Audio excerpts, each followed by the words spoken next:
Riagweave Kunistatu August Falcha. Hey, how are you doing? You are very welcome. Now, getting straight to it, this video is all about Renegades, or American Renegades, depending on which side of the Atlantic you hail from. We're dropping it in to align with Memorial Day weekend in the US, which felt like a fitting lineup and match. Now, Memorial Day is more than just the unofficial start of summer. It's a day of remembrance, honouring the men and women who died while serving the United States Armed Forces. And while American Renegades is just a big, bold action flick, it is rooted in that military world and overseen by those who have walked that particular walk, and for which I have the utmost of respect. The film follows a five-man team of Navy SEALs on a mission that's equal part treasure hunt and battlefield survival. As SEALs say in their line of work, send it. The what of Renegades? Alright, so what is it? American Renegades, or Renegades, as it was known in some parts of the world. The IMDb logline goes, a team of Navy SEALs discover an underwater treasure of Nazi stolen gold in a Bosnian lake, and updated Kelly's Heroes. Now, if Kelly's Heroes rings a bell, or if it doesn't, you'll know we're talking about the 1970s classic where Clint Eastwood and a ragtag bunch of US soldiers go AWOL during World War II to rob a bank behind enemy lines. It was part war movie, part heist, part anti-authority romp, and American Renegades takes that same rebel spirit and drops it into the ruins of 1995 Bosnia. So what do you get? A modern military action heist, part Ocean's 11, part Black Hawk Down, and a little bit of Call of Duty sprinkled in just for good measure. Directed by Stephen Quayle, with a script by Luc Besson, the mind behind Léon, The Fifth Element, and Taken, and written by Richard Wenk, who wrote The Equalizer. So yes, there is plenty of action pedigree here. And here's where it gets interesting. It was the first film J.K. Simmons decided to sign on for after winning the Academy Award Oscar statue for Best Supporting Actor in Whiplash. That put a lot of spotlight on the project because there's always an industry buzz and focus on what an Oscar winner chooses to do immediately after the win. And for an additional piece of fun trivia, before it was named Renegades or American Renegades, whatever, the project was originally entitled The Lake. Name changes happen all the time in Hollywood, but this one stuck around long enough for some of the early material still to bear its name. So yeah, 5 frogmen, 1 lake, and a sunken Nazi fortune. Let's go.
The Who in Renegades. Who did I play? So in Renegades, I play Petty Officer Second Class Kurt Duffy, a Navy SEAL, yes, but also the team's corpsman.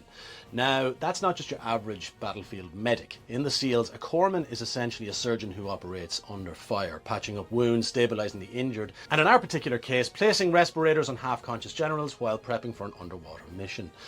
You can catch glimpses of this in the opening sequence. It's subtle, but it's there. What I loved about Duffy was that duality. He's got the brawn and the tactical precision of a SEAL, but also the brains and calm of a combat medic. And it wasn't just a flavour, it was written into the bones of the character from the very outset. Now, back in April 2015, during pre-production in Palm Springs, we had a cast meet and greet where each of us built our own personal version of the character's backstory. I figured Duffy was from a classic Irish-American background such as Boston or New York, rough around the edges, grew up hard with a chip on his shoulder, but Luc Besson cut across me right there and said, no, one of these 5 men one day will be president, and it will be Duffy. I'll never forget that. Luke told us that Duffy is basically the group's JFK. He's the silver spoon, privileged upbringing, prep schools, legacy military family, but still absolutely belongs in the trenches. That reframed everything for me from the very outset. Now, Duffy's not out to prove he earned his place, he's already done that. He's playing the long game, thinking 10 moves ahead.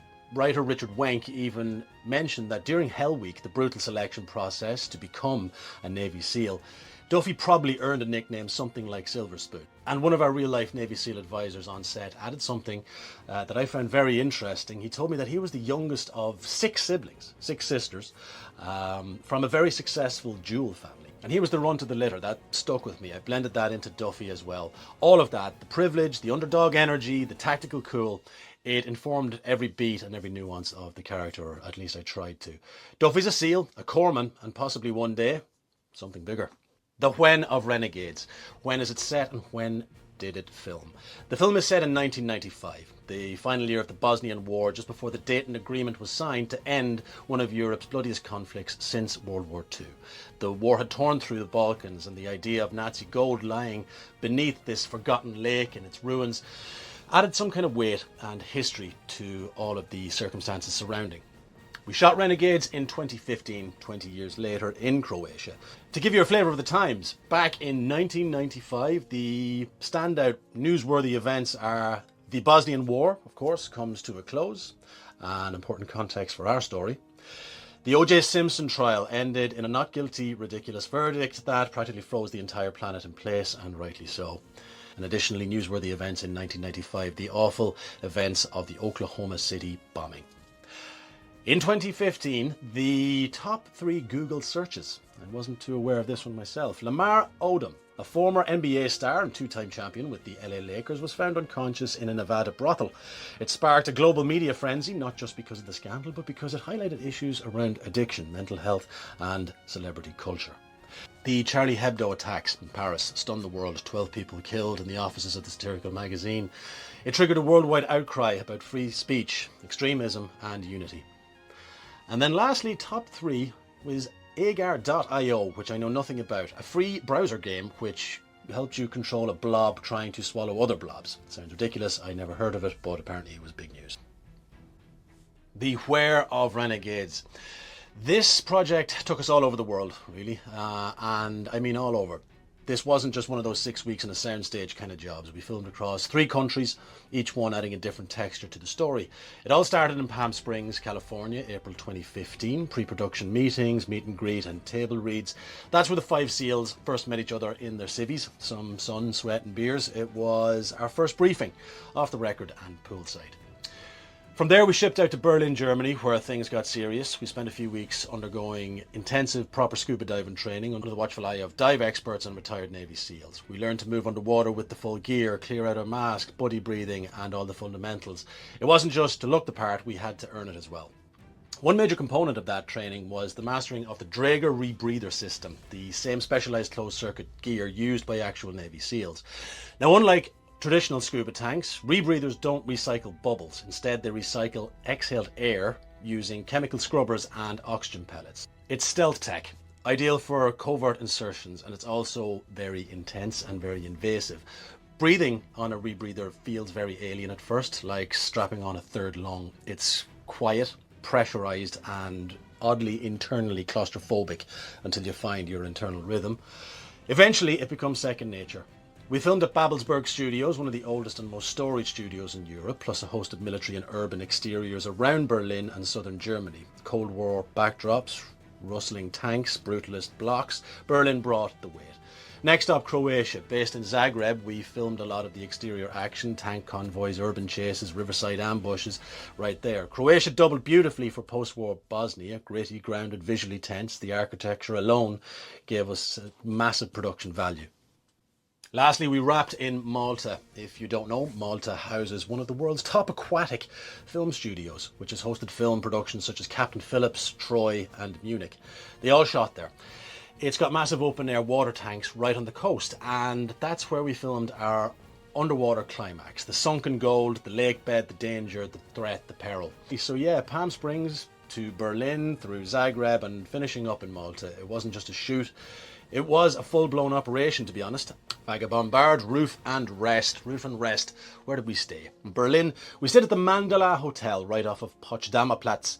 Modern, minimalist, and perfectly positioned for Babelsberg and the Berlin exteriors for our various activities and shooting days. In Zagreb, our base was the beautiful Esplanade Hotel, a 5-star icon built for the Orient Express passengers.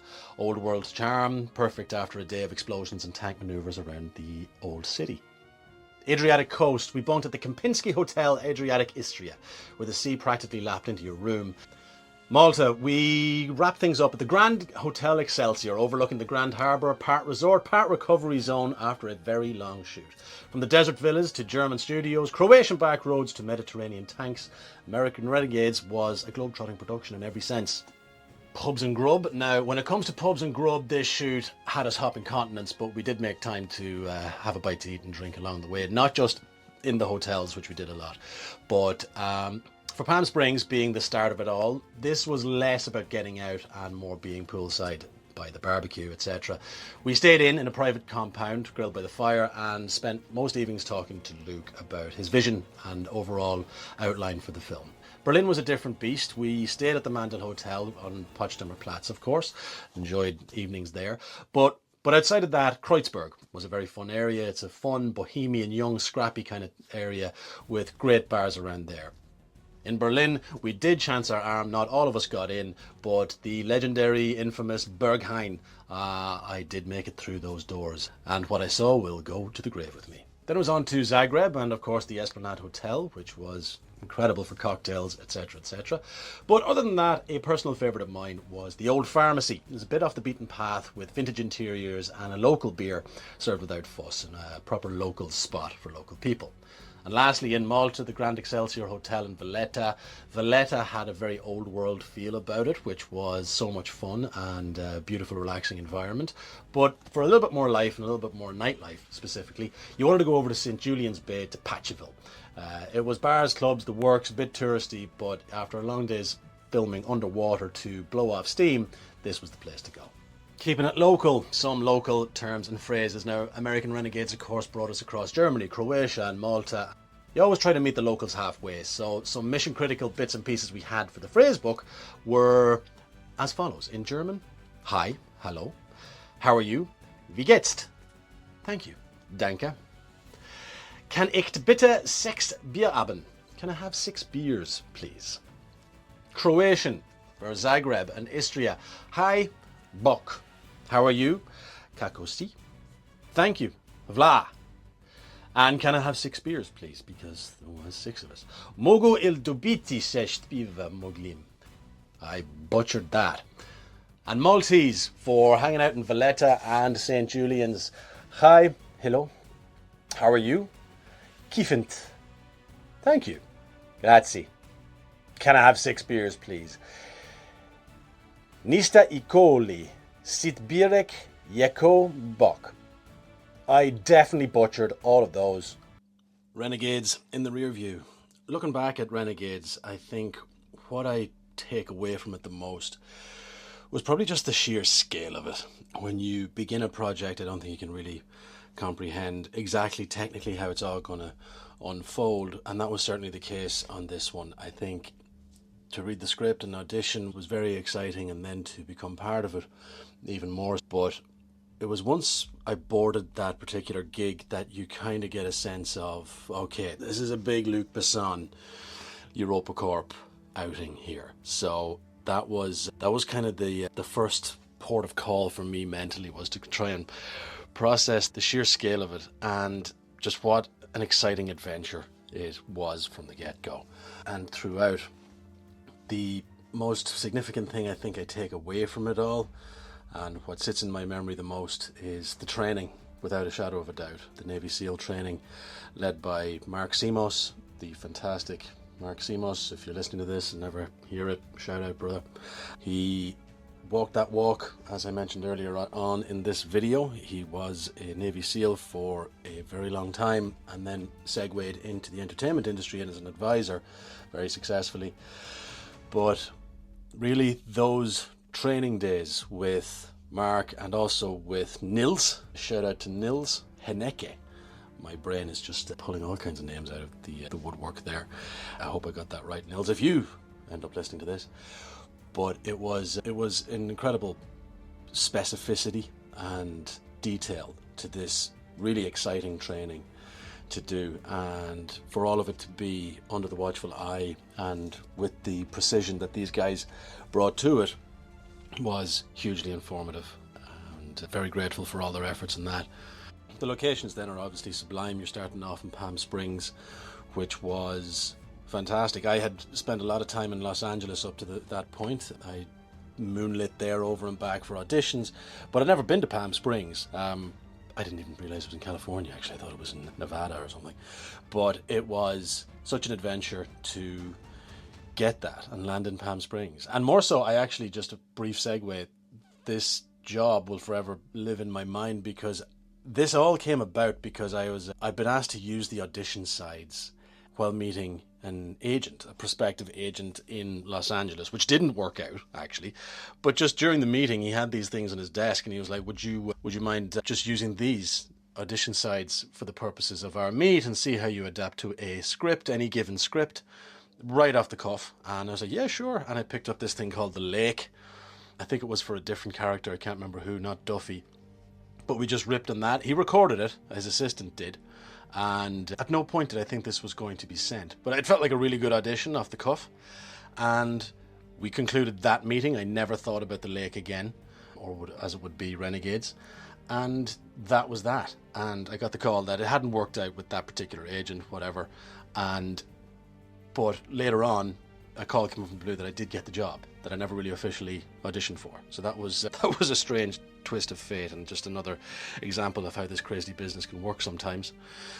And yeah, I digress. But on there, from Palm Springs through Germany, through Croatia and Malta, just incredible time. Babelsberg Studios, or Babelsberg, and the exterior shots with the tank in Croatia, and then the FSM, am I saying that right? Film Studio Malta? The aquatic tank there, the aquatic sound studio, was the water tank, not to be confused with the military tank, was incredible. It had all built to that, really. We'd heard about it, we'd seen sketches, we'd seen diagrams, but then we actually saw it for real, which was incredible. J.K. Simmons then, of course, can't mention Renegades without mentioning J.K. He was just a delight, and so accessible and inviting and welcome and all of the good sugary stuff. But what stands out for me was he had just won the Oscar, probably, I don't know, 6 weeks prior, 8 weeks prior, and this was the first thing he had chosen to do, which was exciting for us to be around that glow. And there is that aura, man, of a Academy Award winner just after picking up their statue. And he was great. It was amazing to watch him work in the room, the flexibility with which he works, the duality, actually, I'd say, in tandem, the respect with which he gives the text on the page, but also his knowingness and his instinct to dig out appropriate opportunities for improv and to develop little nuances in between. It's a very fine balance, but he obviously does it like a master that he is.